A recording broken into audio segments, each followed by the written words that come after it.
mukadde kano tetulina nteekateeka abantu kuvunnamira avunnamira wali omwani tabaraka wataala barakallahu fikum wa jazakallahu khair. Naam, mukadde kano ngenda kusaba olumuso olumuso osaamu nadde babbali bwe natulako wansi bamagudde muluma kola kyangu mwanguyizi bambi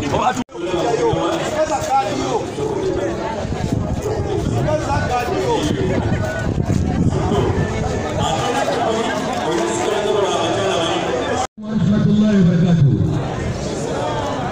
السلام عليكم ورحمة الله وبركاته.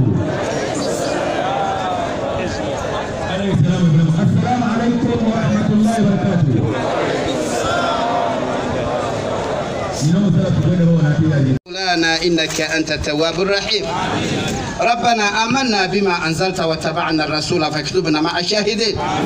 اللهم إنا نسألك يا الله آمين وندعوك يا ربنا آمين أن تفرج عنا آمين وتفرج عن إخواننا المسلمين آمين الذين ضحوا آمين الذين ضحوا آمين وقدموا إلينا كل هذه آمين الصدقات. آمين اللهم ربنا تقبلها منهم آمين إنك على كل شيء قدير. آمين يا رب. اللهم فرج عنهم فرجا عاجلا آمين يا رب. قريبا كلمح البصر أو هو أقرب. آمين يا الله يا الله يا الله. آمين يا رب. يا الله يا الله يا الله. آمين يا رب. أعطنا ولا تحرمنا آمين. وزدنا ولا تنقصنا آمين. وأكرمنا ولا تهنا. آمين. لا إله إلا أنت سبحانك إنا كنا من الظالمين. آمين. لا إله إلا أنت سبحانك إنا كنا من الظالمين. ربنا وتب علينا يا مولانا إنك أنت التواب الرحيم. ربنا آتنا من الله تبارك وتكرزك موسى وزفه آمين. الله دمد ويبري منتنا قامت آمين آمين. الله بدو بري ونبيت أبوانت ويمكنه يا الله آمين. تكو بكك موسى وزفه الله آمين. تكن سيمي من يوم زفه الله آمين. بوابا حبيبنا محمد وعلى آله وصحبه وسلم والحمد لله رب العالمين. آمين. الله تكسبوا كيزوكم أيوكم آمين. الله فينا برون تريبت آمين. الله تويتاكم فينا برون تريبت سلام تريبت سنفو تريبت سنفو والله.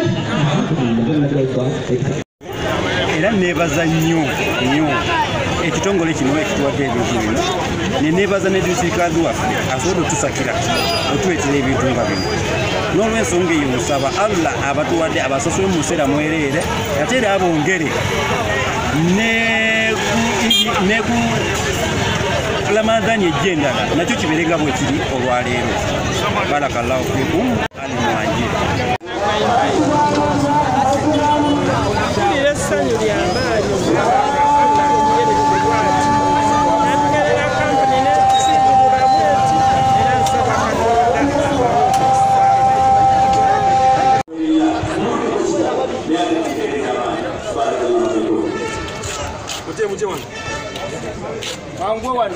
balya kimu oluusi balya ekimu naye nga tebasobola kwetuusaako kyakubiri.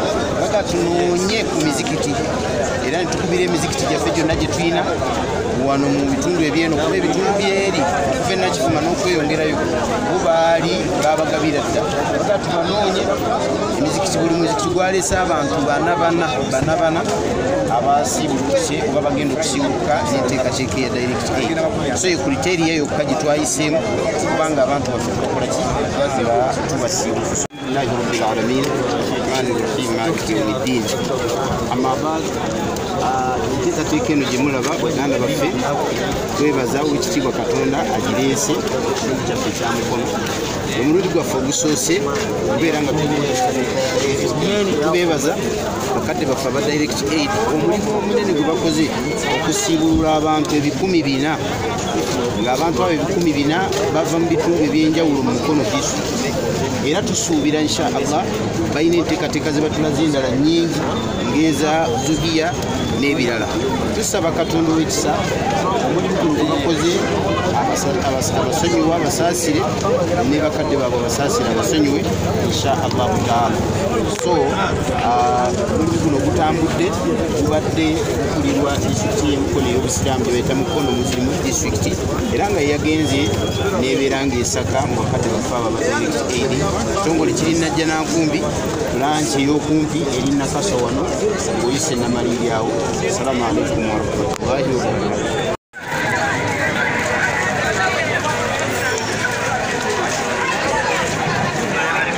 Sheikh Menya.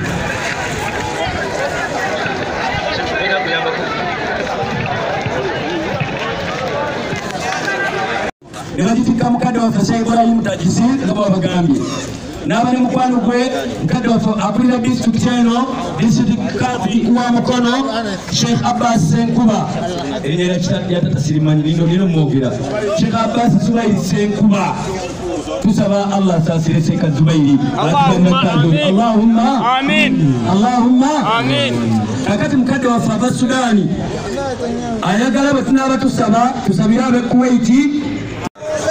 Bismillahirrahmanirrahim wa bihi nasta'in. We are the director society Uganda office at Khamis Islamic Center Nakaswa.